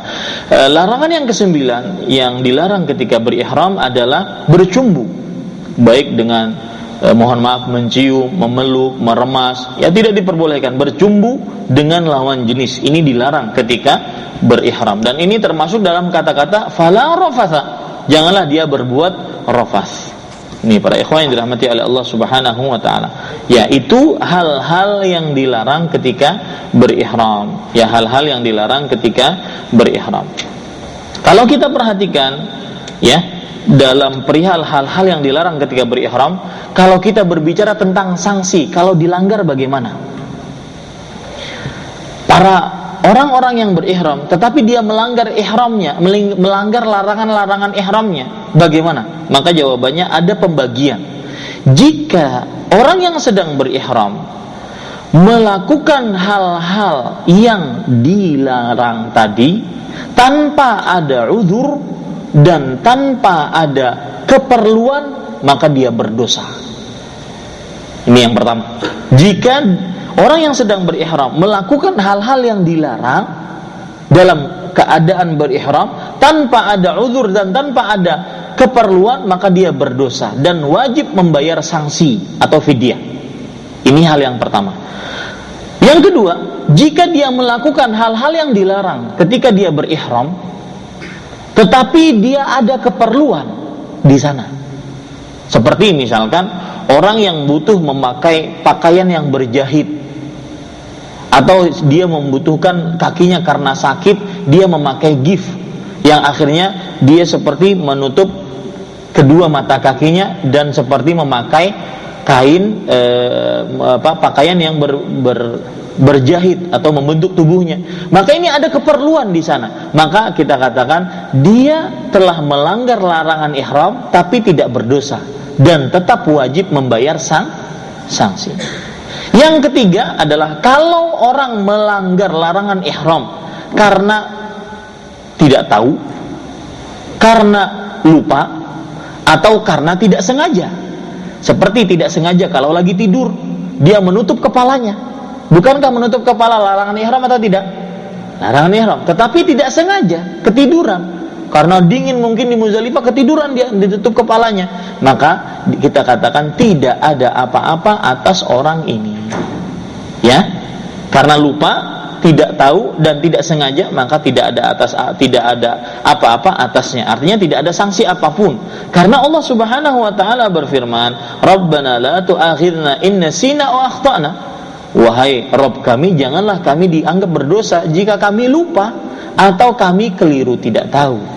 Ya, ataupun bisa ditambah dengan orang dipaksa, maka ini juga tidak mengapa. Dipaksa dia, diancam nyawanya harus mengerjakan larangan-larangan ihram, maka ini tidak mengapa. Artinya dia tidak harus membayar fidyah, ya. Nah, kalau kita perhatikan lagi larangan-larangan ihram ini, ada yang membayar fidyah dan ada yang tidak membayar fidyah. Contoh misalkan yang tidak ada fidyahnya sama sekali, tapi dia larangan ihram, seperti mengadakan akad nikah atau menikahkan orang atau melamar atau dilamar. Ini tidak ada fidyahnya. Itu yang pertama. Yang kedua, ada yang fidyahnya besar, berat, seperti bersetubuh sebelum tahallul awal. Fidyahnya yaitu menyembelih satu onta atau satu sapi dan dibagikan kepada fakir miskin di tengah-tengah kota Mekah dan tidak mengambil sedikit pun darinya. Dan dia harus melanjutkan hajinya dan hajinya batal dan tahun depan dia harus berhaji kembali. Ya. Kemudian ada yang fidyahnya itu mengganti semisal dengannya, yaitu jika seseorang lagi berihram dia membunuh hewan buruan darat, maka dia harus ganti semisal dengannya. Misalkan dia buru kijang, dia harus menyembelih kijang, ya, semisal dengannya atau diganti dengan yang semisal dengannya, ya.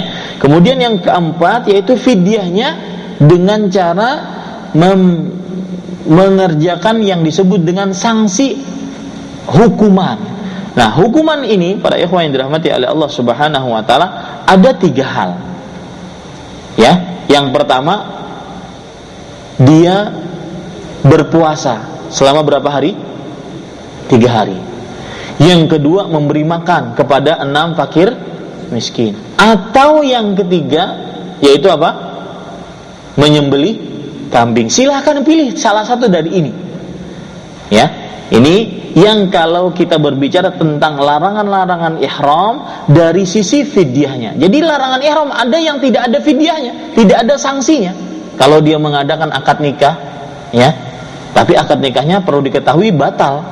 Kalau dia setelah berhaji melakukan hubungan badan disebut dengan zina, harus dipisah dulu melakukan akad nikah lagi. Ya. Kemudian juga yang fidyahnya atau sanksinya besar seperti bersetubuh sebelum tahallul awal. Yang sanksinya semisal dengannya seperti berburu hewan buruan binatang darat, maka ini semisal dengannya. Ada lagi yang keempat, yang fidyahnya itu bentuknya salah satu dari 3 hal. Berpuasa 3 hari, kemudian memberi makan kepada 6 fakir miskin, atau menyembelih kambing. Itu sisa-sisa dari larangan-larangan ihram. Seperti apa? Misalkan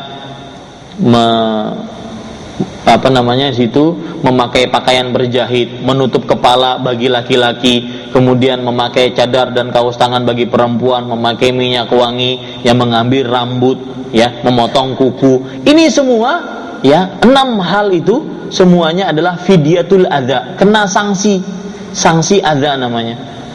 Sanksinya apa tadi? Salah satu dari 3 hal. 3 hal tadi apa?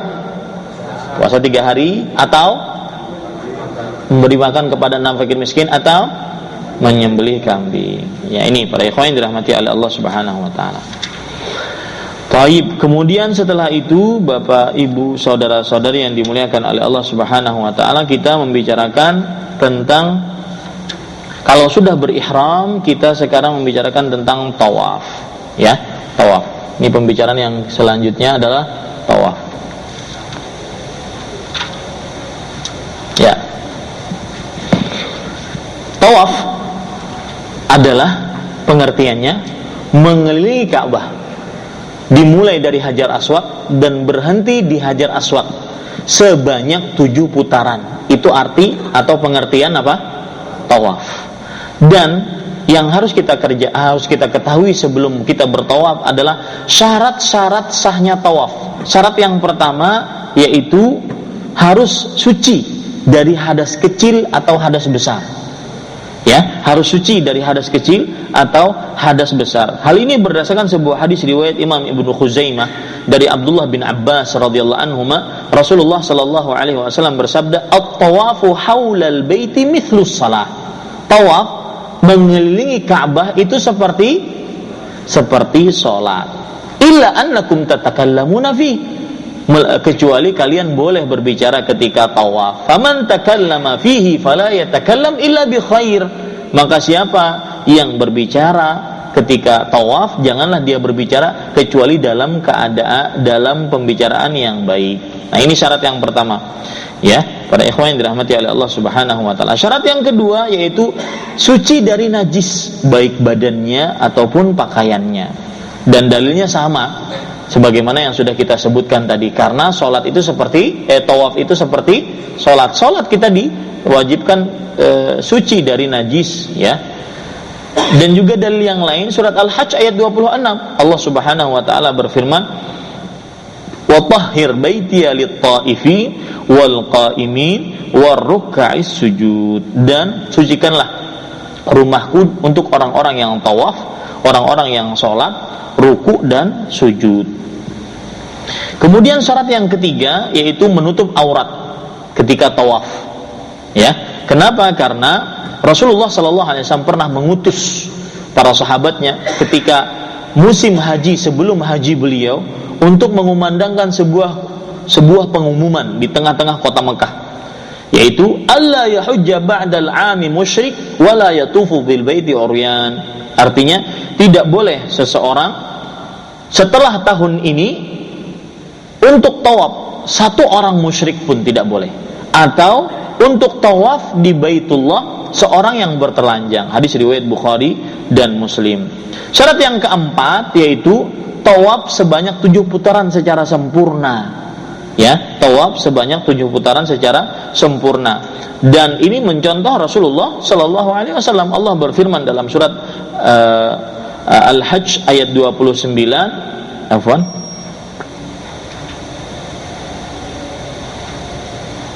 Ya. Allah Subhanahu wa taala berfirman di dalam Al-Qur'an, "Laqad kana lakum fi Rasulillah uswatun hasanah." Sungguh telah nampak bagi kalian di dalam diri Rasulullah sallallahu alaihi wasallam suri tauladan yang baik. Syarat selanjutnya yaitu dilakukan dengan tertib. Tertib artinya adalah menjadikan Ka'bah bagian kiri badan kita. Kemudian setelah itu dia tawaf, ya. Dari mulai Hajar Aswad ke Hajar Aswad, itu arti tertib. Nah, kemudian syarat yang selanjutnya adalah berurutan. Artinya setelah mengerjakan putaran pertama dari Hajar Aswad ke Hajar Aswad, dilanjutkan kembali dengan putaran kedua dan tidak terpotong dengan hal-hal yang tidak diperlukan ketika mengerjakan tawaf. Nah, di sini ada permasalahan seperti yang sering ditanyakan. Kalau tawaf kita terpotong dengan sholat wajib di Mekah, bagaimana nasib tawaf kita? Maka jawabannya adalah kita berhenti kapan diadzankan atau diqomahkan sholat, kita berhenti dan ikut sholat wajib bersama imam pada saat itu. Kemudian setelah itu kita lanjutkan dengan hitungan dari sebelumnya. Misalkan ini Hajar Aswad, ya, kemudian kita jalan, nanti akan saya perlihatkan gambarnya. Kemudian kita jalan di tengah-tengah, ya, misalkan pas di rukun yamani, iqamah sholat zuhur, maka kita berhenti di situ. Dan itu pada waktu itu adalah putaran kelima. Sedang putaran kelima, belum selesai putaran kelima, sedang putaran kelima, mau masuk kepada putaran ke-6. Maka pada saat itu kita berhenti ikut sholat berjamaah wajib. Setelah salam maka kita lanjutkan, dan kita lanjutkan tetap pada putaran keberapa? Kelima, tidak mengulangi, kecuali kalau terpotongnya karena kita batal wudunya, ya, maka pada saat itu kita harus keluar berwudu kembali, kemudian kita lanjutkan atau kita mulai tawaf kita dari putaran pertama. Ini para ikhwan yang dirahmati oleh Allah Subhanahu wa taala.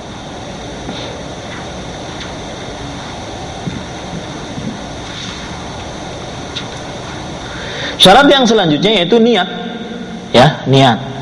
Karena Rasulullah Shallallahu Alaihi Wasallam bersabda, "Innamal a'malu binniyat." Nah, sekarang kita mulai tata cara tawaf, ya. Kita mulai tata cara tawaf. Yang pertama yaitu kita memutus talbiyah kita. Dari mulai ihram tadi kita kan bertalbiyah. Dari mulai miqat kita bertalbiyah sampai datang kita ke Mekah. Ketika kita ingin melakukan tawaf, kita putus talbiyah kita. Ya, kita putus talbiyah kita. Kemudian setelah itu kita menuju Hajar Aswad. Sebelum kita menuju Hajar Aswad, kita melakukan ittiba. Ya. Nah, seperti ini ittiba gambarnya. Dalil yang menunjukkan bahwasanya ittiba, mohon disutnya. Ittiba itu adalah menyelendangkan kain di bawah ketiak kanan kita, dan perlu diketahui bahwasanya ittiba ini hanya dilakukan ketika tawaf,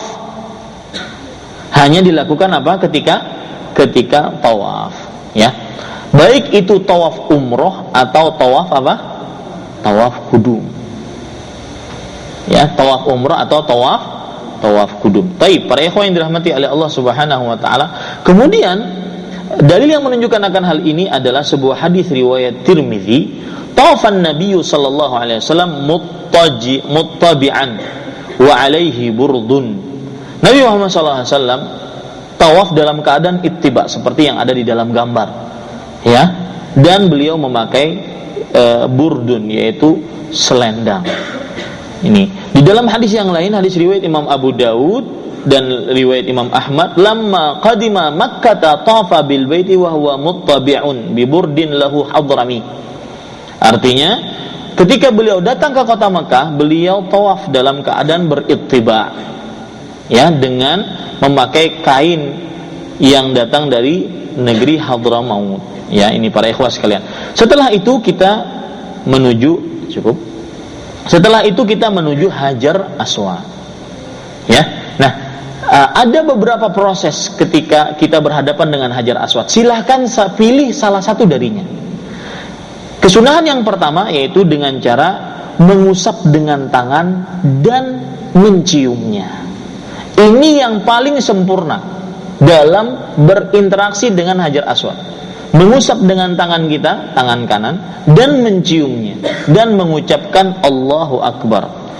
Karena Rasulullah Shallallahu Alaihi Wasallam sebagaimana yang diceritakan oleh Abdullah bin Umar radhiyallahu anhuma, riwayat Bukhari dan Muslim, beliau bercerita, "Ra'aitu Rasulullah sallallahu alaihi wasallam yastalimuhu wa yuqabbiluhu." Aku pernah melihat Rasulullah sallallahu alaihi wasallam mengusapnya dan menciumnya satu sekaligus. Ya, ini dalil. Ini kesunahan pertama bagaimana kalau kita berhubungan dengan Hajar Aswad. Yang kedua yaitu dengan cara kalau tidak mampu seperti itu maka kita usap dengan tangan kanan kita dan kita cium tangan tersebut.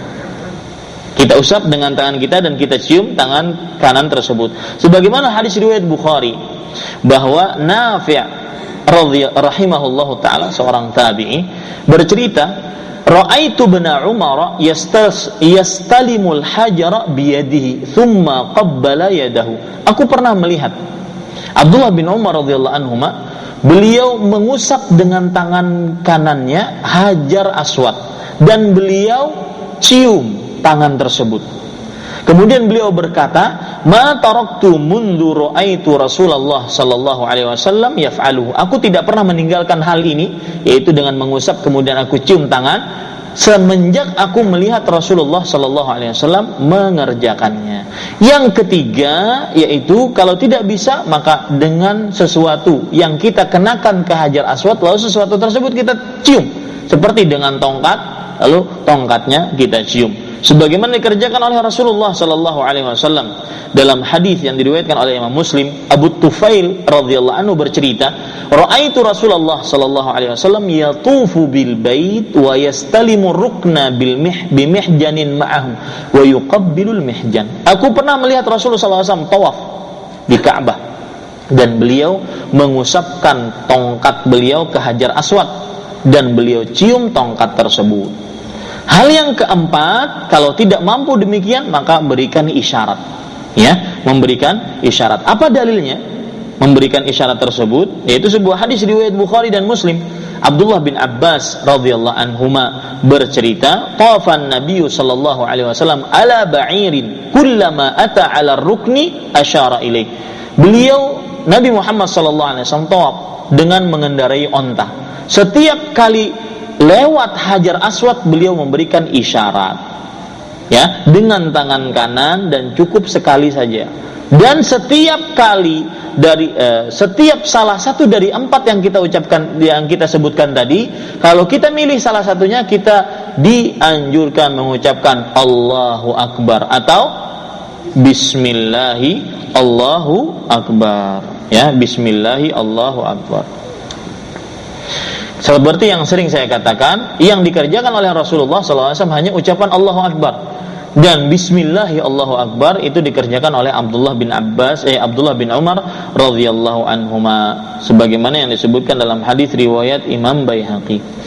Baik, para ikhwan yang dirahmati oleh Allah Subhanahu wa taala, setelah itu ya, kita perlihatkan sekarang gambarnya. Setelah kita di Hajar Aswad, ya, seperti ini, kita di Hajar Aswad. Kemudian kita mengelilingi, ya, Ka'bah. Mengelilingi Ka'bah. Dari mulai Hajar Aswad sampai ke Rukun Yamani. Dan di rukun sebelah sana ada disebut dengan Rukun Hijr, yang biasa disebut oleh orang awam Hijr Ismail. Orang yang tawaf tidak boleh masuk ke dalam hijr itu ketika dia tawaf. Kenapa? Karena itu bagian dari Ka'bah. Adapun pengertian tawaf adalah mengelilingi luar Ka'bah, bukan mengelilingi ke dalam Ka'bah. Dan hijr adalah termasuk bagian dari Ka'bah. Hijr termasuk bagian dari Ka'bah. Jadi setelah kita dari Hajar Aswad mengerjakan salah satu dari 4 yang sudah saya sebutkan tadi, kita jalan dari sini. Kemudian setelah itu kita jalan melewati Hijir, kemudian terus jalan sampai ke Rukun Yamani. Sampai kemana? Ke Rukun Yamani, ya. Nah, di Rukun Yamani, ya, para ikhwan yang dirahmati oleh Allah Subhanahu wa taala, ada keistimewaan untuk mengusap di sana. Sebagaimana dalam sebuah hadis dari Abdullah bin Umar radhiyallahu anhu, riwayat Imam Ahmad dan yang lainnya, Nabi Muhammad sallallahu alaihi wasallam bersabda, "Inna mashal ruknal yamaniyya wa ruknal aswada yahuttul khataya hattan." Sesungguhnya mengusap Hajar Aswad dan mengusap Rukun Yamani, ya, menggugurkan dosa-dosa sekaligus. Luar biasa, ya. Menggugurkan dosa-dosa sekaligus. Jadi dosa-dosa yang kita miliki digugurkan dengan mengusap tersebut. Cuma perlu diperhatikan di sini, haji dan umroh sah meskipun tidak mengusap Hajar Aswad atau Rukun Yamani.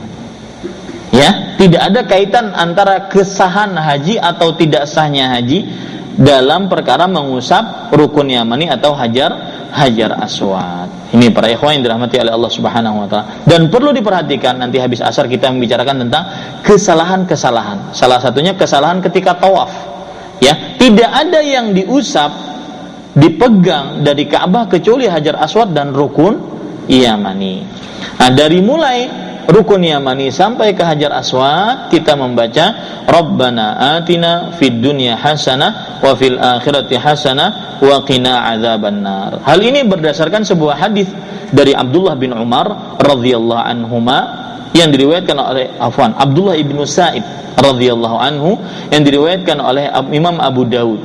Beliau bercerita, sami'tu Rasulullah sallallahu alaihi wasallam yaqulu bainar ruknain Rabbana atina fid dunya hasanah wa fil akhirati hasanah wa qina adzabannar. Ya. Nah, ini jadi dibacanya kapan? Di sini, dari mulai Rukun Yamani sampai ke Hajar Aswad. Dan cukup sampai situ saja. Rabbana atina fid dunya hasanah wa fil akhirati hasanah wa qina adzabannar.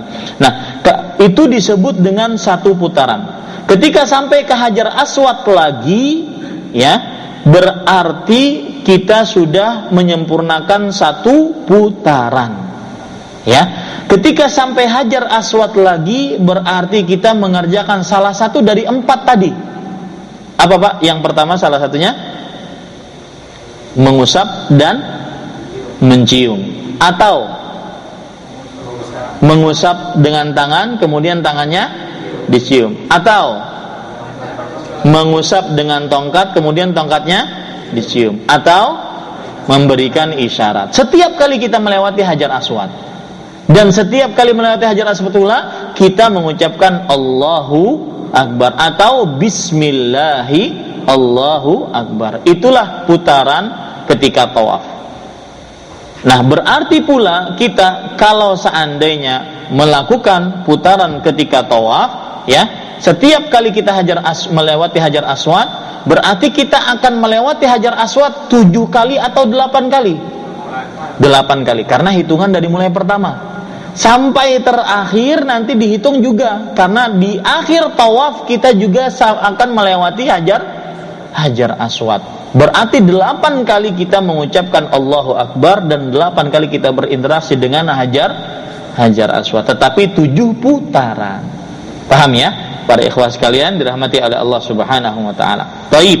Kemudian setelah itu, setelah kita selesai menyelesaikan putaran yang ke-7, maka kita menuju makam Ibrahim. Ini makam Ibrahim dengan mengucapkan atau membaca dalam ayat surat Al-Baqarah ayat 125, wattakhidhu min maqami Ibrahim musalla, dan ambillah dari makam Ibrahim sebagai tempat sholat. Itu dibacanya kapan? Dari mulai kita selesai sini menuju ke makam Ibrahim. Nah, sholatlah di situ. Tetapi kalau seandainya di piringan Ka'bah sholatnya orangnya penuh, maka jangan memaksakan, jangan mengganggu orang lagi tawaf. Ya, tetapi sholatlah di belakangnya kah, terus di belakangnya kah, terus di belakang lagi, atau di mana saja di Masjidil Haram kita boleh sholat.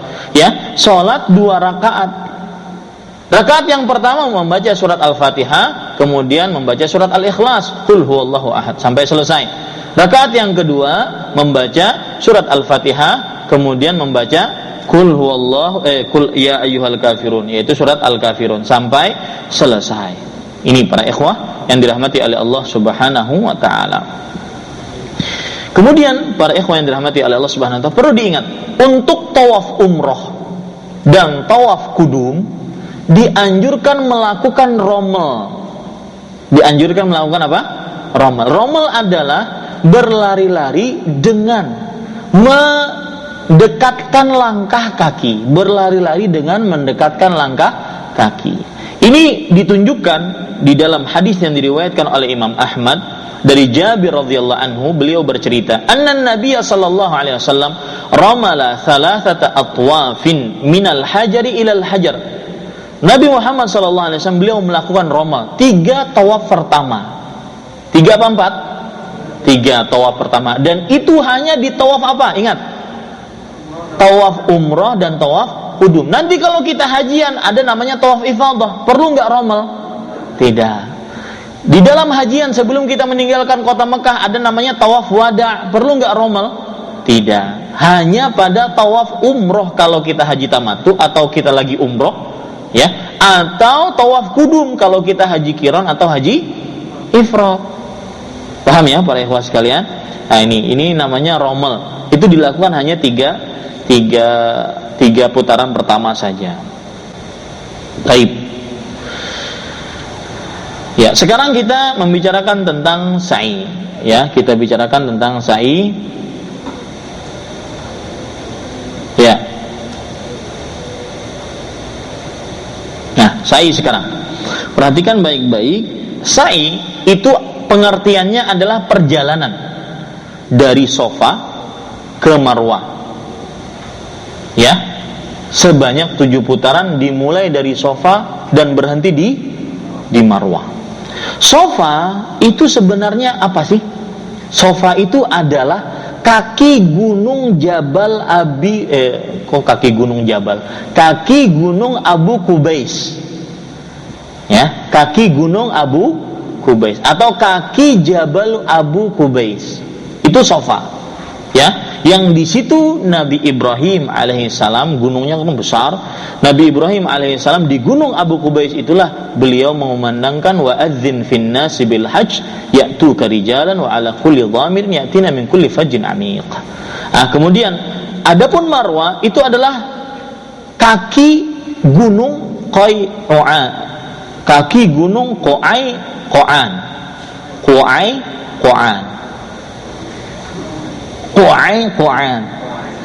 Susah ya? Ya. Nah, ini para ikhwah sekalian dirahmati oleh Allah Subhanahu wa taala. Ya, sifat sekarang ya. Syarat sahnya sa'i. Ya, syarat sahnya sa'i. Ya, para ikhwah yang dirahmati oleh Allah Subhanahu wa taala, kemudian sa'i. Sa'i kita membicarakan tentang syaratnya dulu. Syarat sahnya sa'i yang pertama niat, harus niat. Karena amalan harus dibarengi dengan niat. Innamal a'malu binniyat. Kemudian syarat yang kedua yaitu dimulai dari Safa, ini ya, dimulai dari Safa dan berhenti di Marwah. Itu pasti, itu syarat sahnya. Kalau seandainya tidak, maka pasti keliru. Kalau ada orang mengatakan berhentinya di Safa, sudah saya hitung tetap 7 berhentinya Safa juga. Nah, jangan ngeyel deh. Ya. Semua dunia, orang di dunia manapun yang sa'i dia berhentinya di Marwah. Ya. Kemudian syarat yang ketiga yaitu, nah ini dia. Ini diperbincangkan oleh para ulama. Sa'i dilakukan setelah tawaf. Sa'i dilakukan setelah apa? Setelah tawaf. Cuma ada permasalahan. Bagi wanita yang haid bagaimana?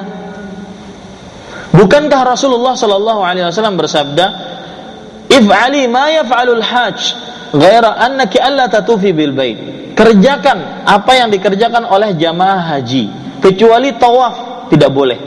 Kalau begitu, orang yang haid dan dia dalam keadaan berihram, sudah dia sa'i aja duluan. Tawafnya nanti kalau sudah suci. Boleh enggak ini?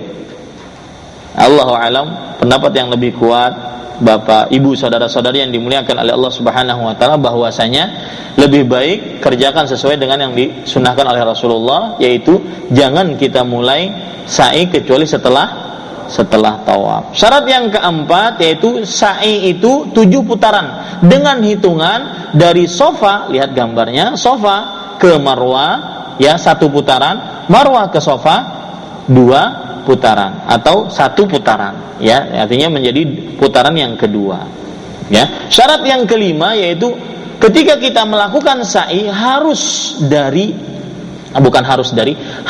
sampai ke Safa dan harus sampai ke Marwah, jangan cuma set gitu ya, belok. Kan sekarang ada belokan, kalau zaman sekarang ini ada belok, enggak sampai banget, enggak sempurna ya. Jadi batasannya itu